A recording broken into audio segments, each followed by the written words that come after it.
అందరికీ నమస్కారం. శ్రీమద్ భగవద్గీత స్టార్ట్. ఆధ్యాత్మిక రహస్యాలు అనే శీర్షిక ద్వారా శ్రీ త్రినాథ్ గారు ధారావాహిక ప్రసంగం చేస్తున్నారు.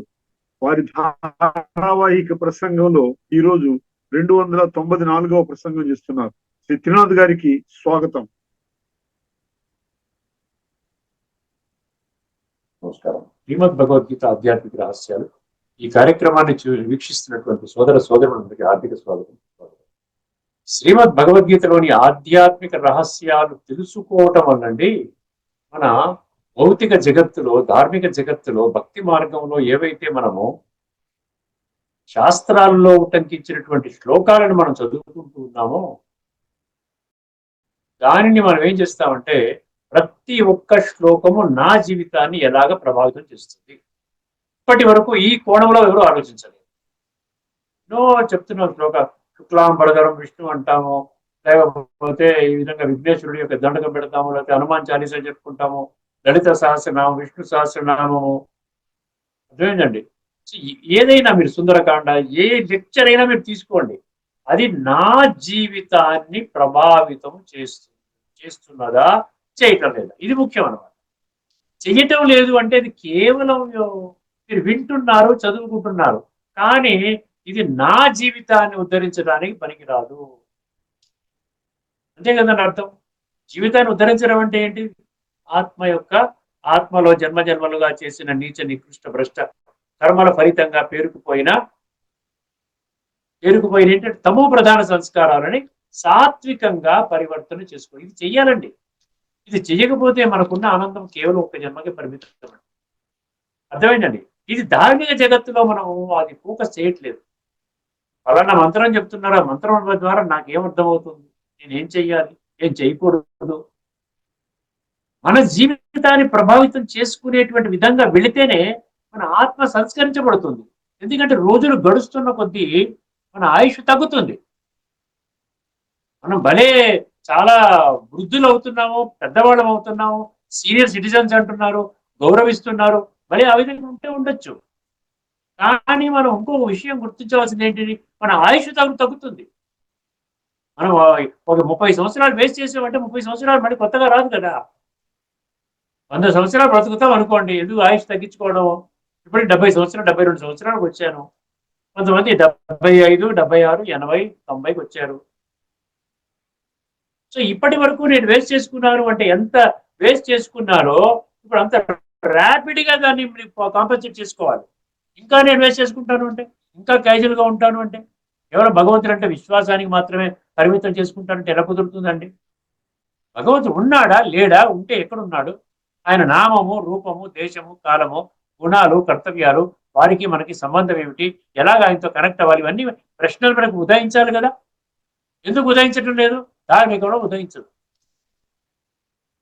అది శ్రీమద్ భగవద్గీత ఆధ్యాత్మిక రహస్యాలు పరిపూర్ణ విశ్వాసంతో సత్యత ఆధారంగా గుర్తుపెట్టుకోండి. ఎందుకంటే భగవంతుడు పరమ సత్యము. ఎప్పుడైతే భగవంతుడు పరమ సత్యం అంటున్నామో మనం కూడా సత్యం ఆధారంగా మనం భగవంతుడు చెప్పిన మహావాక్యాలు సత్యము. అర్థమైందండి. అందుకనే ఈ విషయాన్ని గుర్తుపెట్టుకోండి. ప్రతి ఒక్కరు కూడా ఆధ్యాత్మిక రహస్యాలు తెలుసుకోవాలి, కంపల్సరీ తెలుసుకోవాలి, ఖచ్చితంగా తెలుసుకోవాలి. తెలుసుకోకపోతే నష్టం. ఎవరు తెలుసుకోవడం లేదో వాళ్ళకే నష్టం. ఈ విషయాన్ని ప్రతి ఒక్కరు బుద్ధినేతలను తెలుసుకుంటే అర్థమవుతుంది. ఇప్పుడు ధార్మికత, ఆధ్యాత్మికతలో మీకు మరొక అద్భుతమైన విషయాన్ని మీ దృష్టికి తీసుకుని వస్తున్నాను. ఇందాక చెప్పినట్టుగా మనం ఏదైతే చదువుతున్నామో చదవడానికే 100% మనం పరిమితం చేస్తున్నామో, ఎప్పుడైతే మనం ఏ శ్లోకాన్ని అయితే ఉచ్చరిస్తున్నామో ఆ శ్లోకములోని లోతైన తత్వాన్ని మనం గ్రహించగలిగితే అప్పుడు మన జీవితము పరివర్తన అవుతుంది. తత్వము అంటే మీకు 3 విషయాలు గుర్తుపెట్టుకోండి. 1 సత్యము, 2 తర్కము, 3 ఇంగిత జ్ఞానము, truth, logic and common sense. ఈ 3ంటిని విస్మరించి మీరు భలే అద్భుతమైనటువంటి ప్రవచనకారులు అవ్వచ్చు, అద్భుతమైనటువంటి పేరు ప్రతిష్టలు మీకు ఉండొచ్చు, అద్భుతమైనటువంటి గౌరవాలు మీరు సమాజంలో పొంది ఉండొచ్చు. అర్థమైందండి. కానీ ఈ జీవితాన్ని ఉద్ధరించదు. ఉద్ధరించడం అంటే ఏంటి? ఈ యొక్క జన్మలో కూడా హాయిగా, నిశ్చింతగా, బ్రహ్మాండంగా, తేలికగా, ఆనందంగా,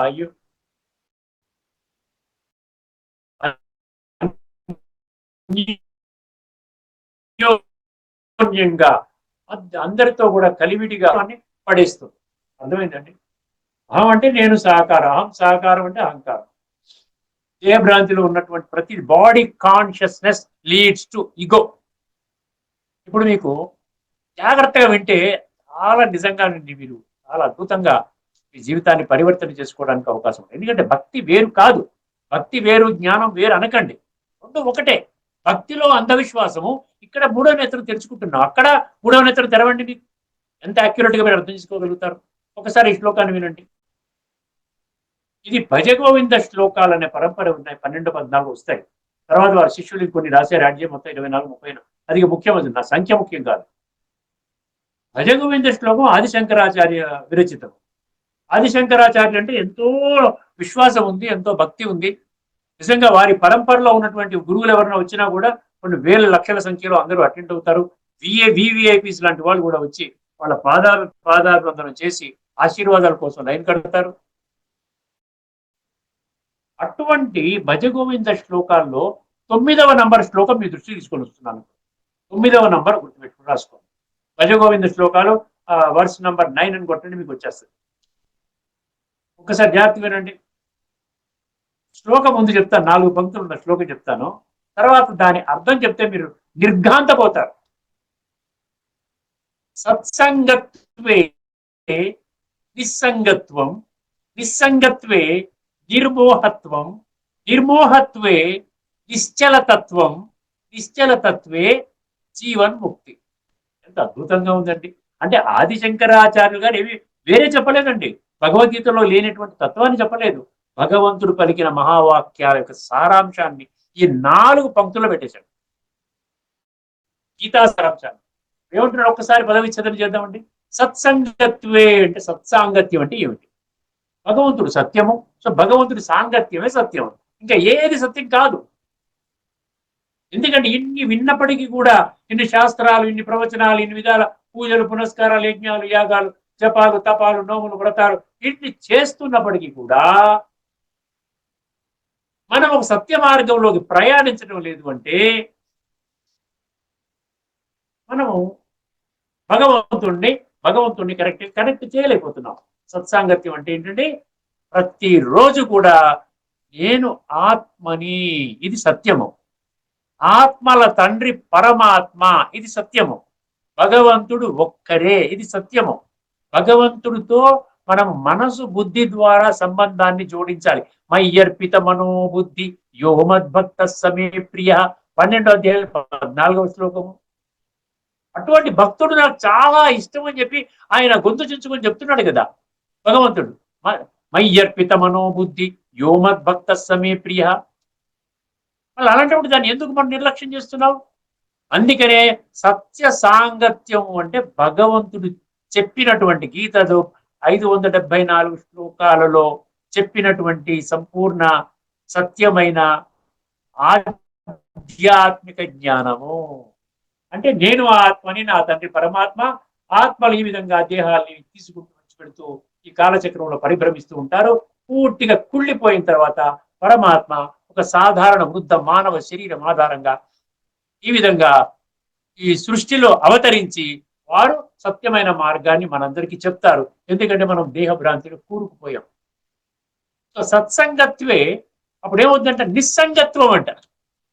నిస్సంగత్వం అంటే ఇప్పటిదాకా మనం ఏదైతే సత్య సాంగత్వం అనుకుంటున్నామో అక్కడి నుంచి డిటాచ్, ఈ వరల్డ్లీ అఫైర్స్, భౌతిక ప్రాపంచిక విషయాల పట్ల మనకి అటాచ్మెంట్ తగ్గుతుందంట. ఇంద్రియ సుఖాల పట్ల తగ్గుతుంది. అంటే ఏది వినాశీ సుఖము, ఏది శాశ్వత సుఖము, ఏది నిత్యమైన సుఖము, ఏది అనిత్యమైన సుఖము అర్థమైందండి. అర్థమైపోతుంది ఏది ఇంద్రియాల ద్వారా పొందే సుఖము, ఏది ఇంద్రియాల అతీతంగా పొందే సుఖము, అతీంద్రియ సుఖము. అంటే ప్రాపంచిక విషయాలతో మనం ఇప్పటి వరకు కూరుకుపోయి ఉన్నాము. అదేమంటున్నాడు భగవంతుడు? ఏమంటున్నాడు అంటే అది పోవాలి అంటున్నాడు. అది దేని ద్వారా పోతుందంట? సత్సంగత్వంలో పోతుందంట. సత్సంగత్వే నిస్సంగత్వం అంటే అదనమాట. So detachable. ఎప్పుడైతే సత్య సాంగత్వం చేస్తామో భగవద్గీతలో ఉన్న శ్లోకాల యొక్క సారాంశాన్ని అంటే రాజయోగాన్ని అదేవిధంగా ఆధ్యాత్మిక జ్ఞానాన్ని మన బుద్ధిలో అర్థం చేసుకొని జ్ఞానాన్ని విజ్ఞానములోకి అంటే యోగములోకి అంటే విజ్డమ్లోకి కన్వర్ట్ చేస్తామో అంటే అనుభవంలోకి తీసుకొని వస్తామో అప్పుడు ప్రాపంచిక విషయాలు మనకి వాడేదో చెప్తే పోరా నాయన, నువ్వు ఏదో చేసుకుంటా చేసుకో, నీతో రాను నేను ఒక పందాలో వెళుతున్నాను, అద్భుతమైనటువంటి ఒక మార్గంలో నాకు దొరికింది, ఇప్పుడు ఇంకా నాకు నా జీవితాన్ని నేను టైం వేస్ట్ చేసుకోలేను నేను. అర్థమైందండి? ఇదన్నమాట విషయం. సత్సంగత్వే నిస్సంగత్వం. ఇప్పుడు సెకండ్ స్టెప్, థర్డ్ స్టెప్, రెండో లైన్ ఏంటి? సత్సంగత్వే నిస్సంగత్వం. ఫస్ట్ పంక్తి అర్థమైంది కదా మీకు? నిస్సంగత్వే నిర్మోహత్వం అన్నాడు. చూసారా? ఎప్పుడైతే మీరు ప్రాపంచిక విషయాలని విడిచిపెడతారో దైహిక భ్రాంతి పోతుంది. నిర్మోహత్వం. మోహం అంటే ఏంటి? దేనితో మోహము? వ్యామోహము. నేను దేవుని పట్టుకుని కూర్చోవడం అనమాట. Attachment to the body consciousness అది పోతుందంట. దేని ద్వారా పోతుంది? నిస్సంగత్వే నిర్మోహత్వం అన్నాడు. ఎంత చక్కగా చెప్పాడంటే ఆదిశంకరాచార్య, ఎప్పుడో చెప్పారు. తర్వాత మూడో పంక్తి నిస్సంగత్వే ఏమండి? నిర్మోహత్వే. ఇప్పుడు నిస్సంగత్వే నిర్మోహత్వం కదా. నిర్మోహత్వే నిశ్చలతత్వం అన్నాడు. స్టడీగా ఉంటాం, మంచి ఆత్మిక స్థితిలో పుట్టుంటాం, పరమాత్మక స్మృతిలో ఉంటాం, పరమాత్మక గుణాలు శక్తులు తీసుకుంటాం, చక్కగా గుణాలు శక్తులు మనలో ప్రవహిస్తాయి. మనం చాలా ఆంతరికంగా చాలా శక్తిశాలిగా అవుతాం. మన బుద్ధి చాలా పదునుగా ఉంటుంది.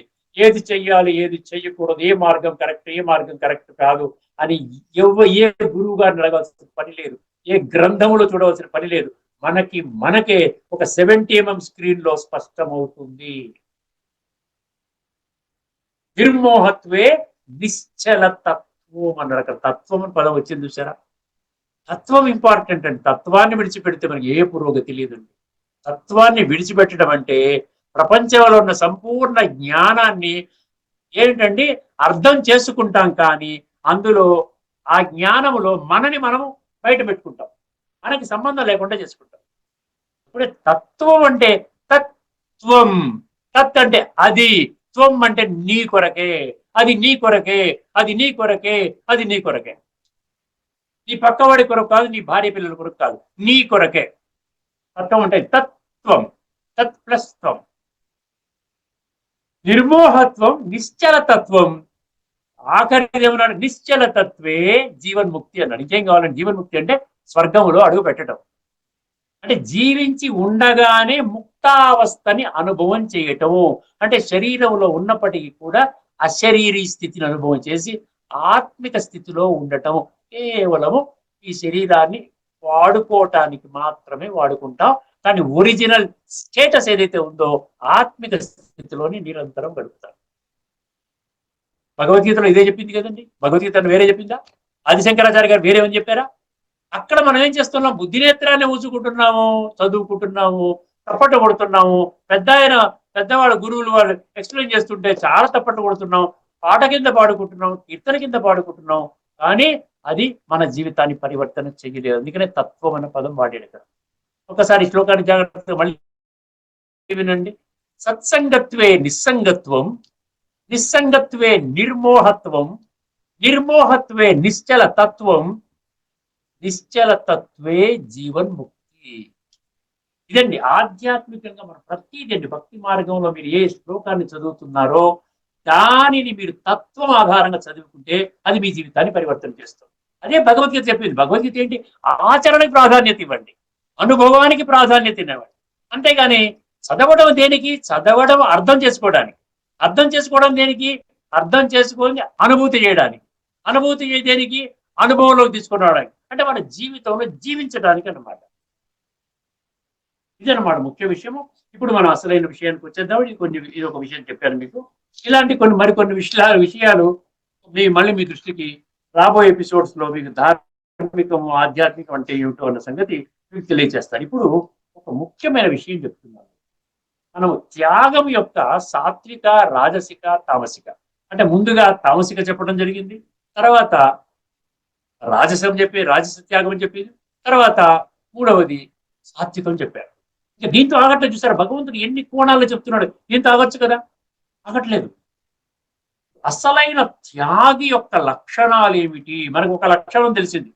ఏ లక్షణం తెలిసింది? కర్మ చేసి కర్మల యొక్క ఫలితాన్ని విడిచిపెట్టు.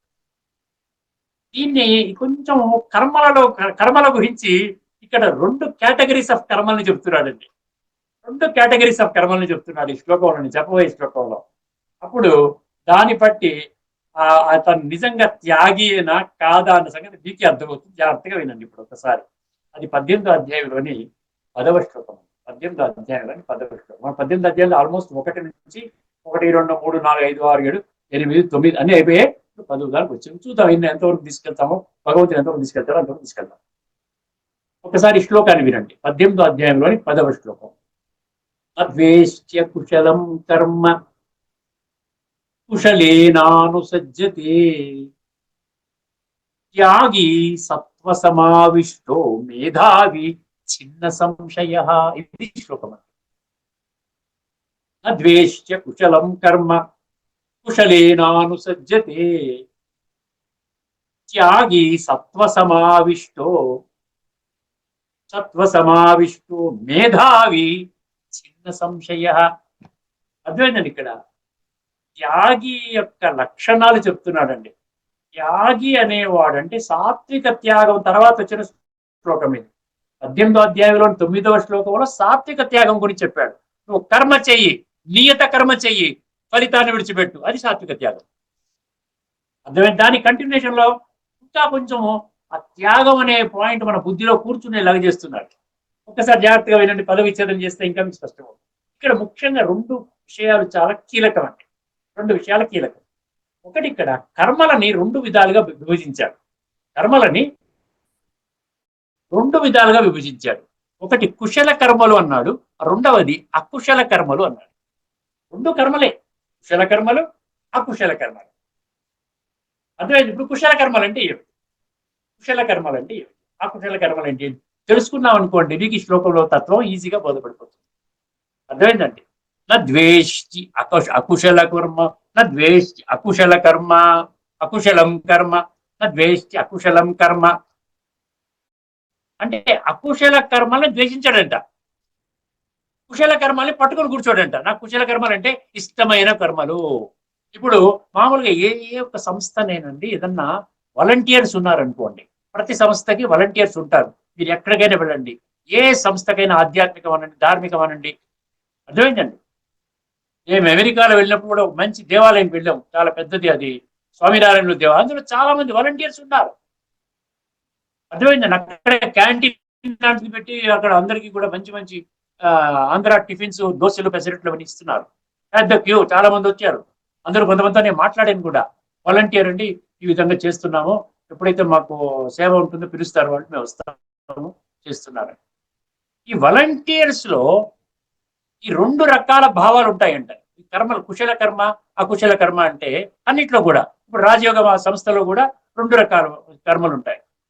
ఒకటి కుశల కర్మలు అంటే ఏంటంటే, మీరు వెళ్ళి ఒక లెక్చర్ ఇచ్చిరండి. అర్థమైందండి. అంటే స్టేజ్ మీద ప్రత్యక్షం అవుతాము, అంతా విఐపీస్ అంతా కూర్చుని ఉంటారు, వాళ్ళు నా మాటలు వింటున్నారు, నేను ఒక సెన్స్ ఆఫ్ అచీవ్మెంట్ అనమాట, నన్ను చాలా అందరూ తప్పట కొడుతున్నారు, నేను మంచి మంచి మాటలు చెప్పగానే అదేమవుతుంది, కుశల కర్మ అంటే కొంచెం ఇష్టమైన కర్మలు అనమాట. అదేవిధంగా పాటలు పాడేవాళ్ళు చాలా మంది ఉంటారు, 10-15 మంది ఉంటారు అనుకోండి ఆ సంస్థలో, ఆ పర్టికులర్ బ్రాంచ్ లో 10 మంది పాటలు పాడేవాళ్ళు ఉన్నారు. ఎవరన్నా ఒక్కరిని తీసుకొని, ఏమండి సుబ్బారావు గారు మీరు వెళ్ళే ప్రేయర్ తో స్టార్ట్ చేయండి, మీరు పాడండి అంటే అది కుశల కర్మ. మంచిగా ఎంజాయ్ చేస్తూ మైక్ దగ్గర పెట్టుకుని మంచిగా పాడతారు. అంటే మంచి మంచి కర్మలు అనమాట కుశల కర్మలు. అంటే ప్రతి దాంట్లో కూడా కుశల కర్మలు ఉంటాయి, అకుశల కర్మలు ఉంటాయి. అర్థమైందండి. విఐపీస్ తో మరి గవర్నర్ గారు కలవాలండి, గవర్నర్ గారు కలుస్తున్నాము, ఆ డైరెక్టర్ గారు వెళ్తున్నారు, డైరెక్టర్ గారితో పాటు ఇంకో 2 బ్రదర్స్ కావాలి, 2 సిస్టర్స్ కావాలి, అందులో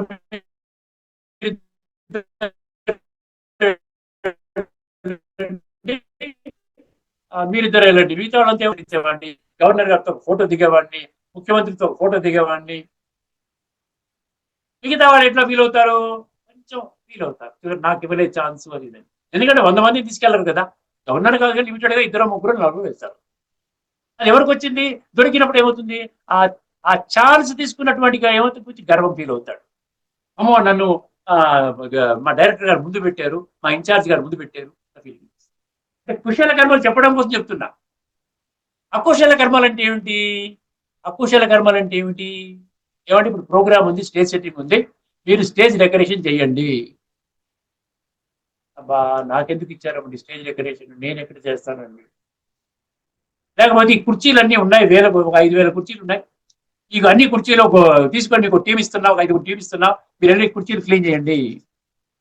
లేకపోతే మొత్తం హాల్ అంతా ఉంది, క్లాస్ స్టార్ట్ అవుతుంది, విఏపీస్ వస్తున్నారు, మీరు ఏం చేస్తారు, మార్నింగ్ 6 o'clock వచ్చేసేసి మొత్తం క్లాస్ అంతా జాడుపోచి పెట్టేయండి, క్లీనింగ్ మాపింగ్ చేసేయండి, వాటర్ తో క్లీన్ గా ఫినాయిల్ గినాల్ వేసి కంప్లీట్ మాపింగ్ చేసేయండి.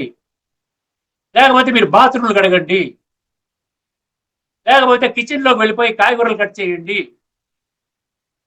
ఇవన్నీ ఏంటండి, ఇది కర్మలే, ఈ కర్మలు అవసరము. ప్రతి సంస్థ ముందుకు వెళ్ళాలంటే అందులో కుశల కర్మలు ఉంటాయి, అకుశల కర్మలు ఉంటాయి. ఇక్కడ భగవంతుడు ఏం చెప్తున్నాడు, చేసేవాడి యొక్క మానసిక స్థితి చెప్తున్నాడు. ఏ పనిచ్చినా కూడా ఇది భగవంతుడి సేవ, ఇది ఈశ్వరీయ సేవ, నా ఎవరి కోసం నేను చెయ్యటం లేదు, ఫలానా సిస్టర్ కోసం చేయట్లే, ఫలానా బ్రదర్ కోసం చేయట్లే, ఫలానా డైరెక్టర్ కోసం చేయట్లే, ఫలానా వాళ్ళ కోసం చేయట్లే, ఇది ఈశ్వరీయ సేవ నాకు భగవంతుడు ఇచ్చాడు. ఓకే, బాత్రూమ్లు కడగమన్నా అంతే ప్రేమగా కడుగుతాను, లేకపోతే అక్కడ ఉన్న వెసల్స్ అన్ని తోమమన్నా అంతే ప్రేమగా కడతాను, గచ్చు మాపింగ్ చేయమన్నా అంతే ప్రేమగా చేస్తాను, అక్కడ డెకరేషన్ చేయమన్నా అంతే ప్రేమగా చేస్తాను, స్టేజ్ మీద వెళ్ళి పాట పాడమన్నా అంతే ప్రేమగా చేస్తాను. అందుకని ఇక్కడ ఏం చెప్తున్నాడు, కుశల కర్మ అకుశల అర్థమైంది అనుకుంటే ఈ శ్లోకం అర్థమైపోద్ది. ద్వేష్య అకుశలం కర్మ అంటే అకుశల కర్మలు మీకు ఇచ్చినప్పుడు ద్వేషించడంట. కుశలేనానుసజ్జతే, కుశల కర్మలు వచ్చినప్పుడు అతుక్కుపోడంట. సిస్టర్ నాకు ఇవ్వండి, నేను బాగా పాడతాను కదా, మన పాడే మీరు విన్నారు కదా, ఆయనకి ఎందుకు ఇస్తున్నారు, నాకు ఇవ్వండి, ఆయనకి అన్ని రిపీటెడ్ గా వారిని స్టేజ్ ముందు పెడుతున్నారు, నాకెందుకు పెట్టట్లేదు, అది అన్నాడు అనమాట. ఆ విధంగా అన్నాడు. ఓకే, మీరు కుర్చీలు తొడవండి, మీరు జాడుపోచ చెయ్యండి, మీరు బాత్రూంలు కడగండి, మీరు ఉండండి, మీరు గవర్నర్ గారిని వెళ్తున్నాం, ముఖ్యమంత్రిని కలుస్తున్నాం ఇవాళ, మీరు ఎక్కండి, కారు ఎక్కండి, మనకు వెళ్దాము అంటే ఏంటి, అక్కడ యాటిట్యూడ్ ఏంటి, అక్కడ కారు ఎక్కినటువంటి వివిఐపీస్ తో కలిసే భాగ్యం నాకు దొరికింది పొంగిపోతే కూడా అది కూడా సత్యమైన త్యాగి కాడంట. ఎందుకంటే అక్కడ భౌతికం వచ్చేసింది, కాస్త ఈగో వచ్చేసింది, కాస్త ఇమేజ్ బిల్డింగ్ వచ్చేసింది, కాస్త కోరికలు వచ్చింది, నేను ఇంకా ముందుకు వెళ్ళాలి, నాకు ఈ విధంగా ఈ కోరికలు, ఇవన్నీ కూడా కోరికలే, ఆధ్యాత్మికలు కూడా ఇవన్నీ కోరికలే. ఇప్పుడు మీకు ఈజీగా అర్థమవుతుంది. నద్వేష్ట్య అకుశలం కర్మ కుశలేనానుసజ్జతే, ఇది త్యాగి యొక్క లక్షణం అన్నమాట. ఎందుకంటే ఇది భగవంతుడి యొక్క సృష్టి పరివర్తనా కర్తవ్యము, ధర్మ సంస్థాపనా కర్తవ్యము. దీనికోసము కొన్ని కర్మలు కొంచెం అన్హ్యాపీగా ఇచ్చేటువంటి హ్యాపీనెస్ తగ్గించే కర్మలు ఉంటాయి, కొన్ని హైగా ఎలివేట్ చేసే కర్మలు కొన్ని ఉంటాయి, కొన్ని మధ్యస్థంగా ఉంటాయి, కొన్ని ఇంకా తక్కువ కర్మలు ఉంటాయి. ఉన్నట్టుండి మీరు ఏ పని చేయండి అంటే నాకెందుకు ఇచ్చారండి, ఉన్నట్టుండి ఎయిర్పోర్ట్కి వెళ్ళి మీరు ఒక విఐపి వస్తున్నారు తీసుకున్నాండి, నాకే ఇస్తున్నారు ఏంటండి, నాకు వారికేమో స్పీచ్ ఇవ్వడానికి ముందు పెడుతున్నారు, సాంగ్ ఇవ్వడానికి ముందు పెడుతున్నారు, లేకపోతే ఇంట్రొడక్షన్ ఇవ్వడానికి ముందు పెడుతున్నారు, విఐపీస్ దగ్గర కలవడానికి విఐపీస్ కి ఒక దండ వేయడానికి ముందు పెడుతున్నారు, నాకేమో పనికిరాని పనులు చెప్తున్నారు అంటే మీరు నిజమైన త్యాగి కాదు. అక్కడ మీరు భౌతికంగా నేను చేస్తున్నానన్న భావన వచ్చేసింది. అది భగవంతుడి కర్తవ్యము, సమర్థించే కర్మలు నాకేమి సంబంధం లేదు, నేను కేవలం ఈ శరీరాన్ని భగవంతుడికి అర్పణ చేశాను, ఆయన ఏ కర్మ చేయించుకుంటాడో చేయించుకోను. అద్వేష్య కుశలం కర్మ కుశలేనా అనుసజ్జతే, నా అనుసజ్జతే అంటే నేను పట్టుకొని కూర్చోడు, ఎప్పుడు స్పీచెస్ నాకే ఇవ్వండి, కోర్సు నేనే చెప్తాను, ఆ విధంగా ఉండకూడదు అంటున్నాడు. ఎవరైనా చెప్పొచ్చు, వారు ఎవరైనా చెప్పినా కూడా మీరేం డిస్టర్బ్ అవ్వలేదు అనుకోండి, అది మీరు త్యాగి. దేశ్య కుశలం కర్మ కుశలేనానుసజ్జతే, అర్థమైంది కదండి. ఎందువలన, ఎవడు చేస్తాడని లక్షణాలు మళ్ళీ చెప్పాడు. ఎవడు చేస్తారంట, త్యాగి సత్వ సమావిష్టో, త్యాగి అని పక్కన పెట్టండి, త్యాగి ఒక లక్షణం సత్వ సమావిష్టో అంటే సాత్విక స్థితిలో ఎస్టాబ్లిష్ అయిన వాడు చేస్తాడండి. సత్వ ప్రధాన స్థితిలో ఉన్నవాడు, సత్వ ప్రధాన స్థితిలో అంటే ఆత్మిక స్థితిలో ఉంటాడండి. పరమాత్మక స్మృతిలో ఉంటాడు. మరి కొంచెం కొంచెం నిరంతరము భగవంతుని యొక్క స్మృతిలో ఉంటాడు. ఏదో చేయమంటారు, ఓకే ఇది ఇలా చేయండి, ఓకే ఓకే ఓకే మీకు ఈ టీం ఇస్తున్నాను, ఈ పని చేయండి. ఆ పని మీద ఫోకస్ చేస్తాడు. ఆ పని క్వాలిటీ, ఇది అసహించుకునే పనా, ఇది మంచి పనా, చూడు ఇది ఈశ్వరీయ పని. అందుకని అక్కడ సత్వ సమావిష్టం అన్నాడు, కానీ రజస సమావిష్టం అన్నాడా, తమహ సమావిష్టం అన్నాడా?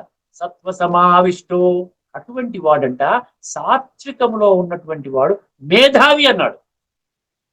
మేధావి అంటే డిస్క్రిమినేటివ్ విజ్డమ్ అని అర్థం. కేవలం జ్ఞానం కాదు, ఆ జ్ఞానాన్ని లోతుల్లోకి వెళ్ళి ఆ జ్ఞానాన్ని జీవితంలో ఆచరించేటువంటి స్టెప్ అన్నమాట.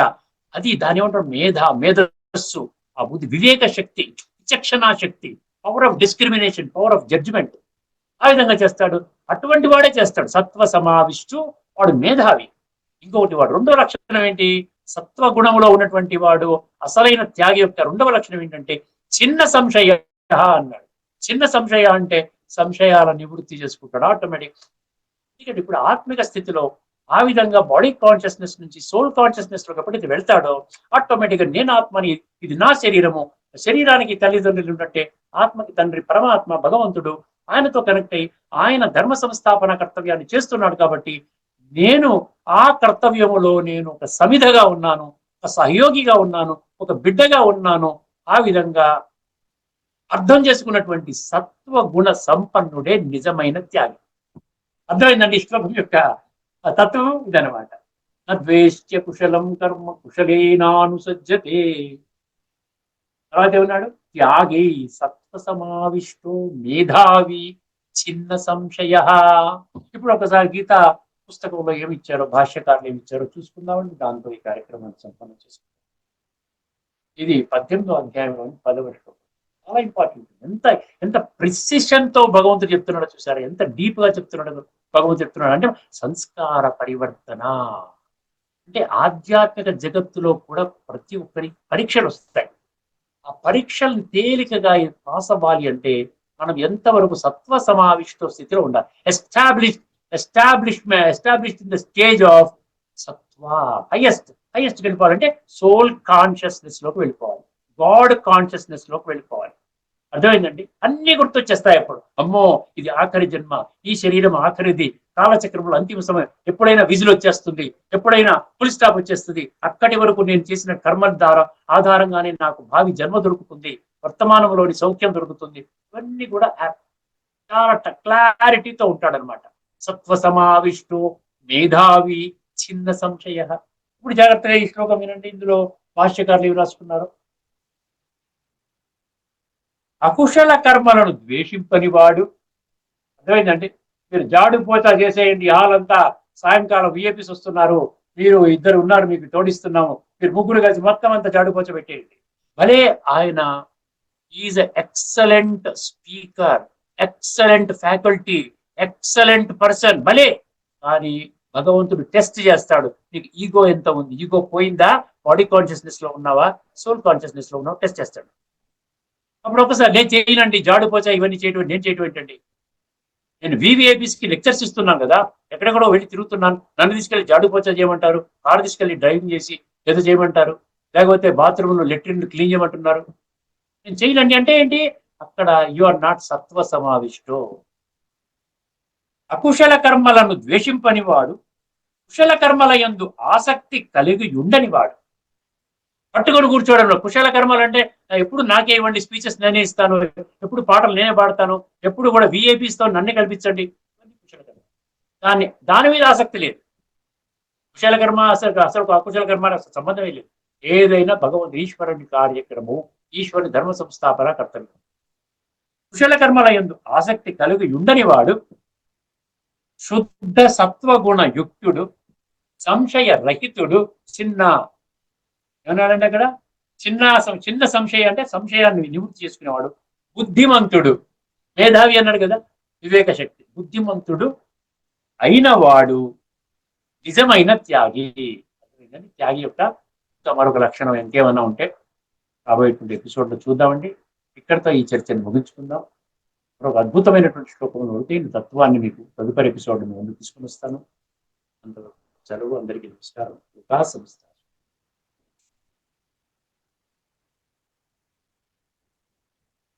శ్రీమద్ భగవద్గీత ఆధ్యాత్మిక రహస్యాల తాత్విక సారాన్ని సవివరంగా విశ్లేషించిన శ్రీ త్రినాథ్ గారికి ధన్యవాదాలు.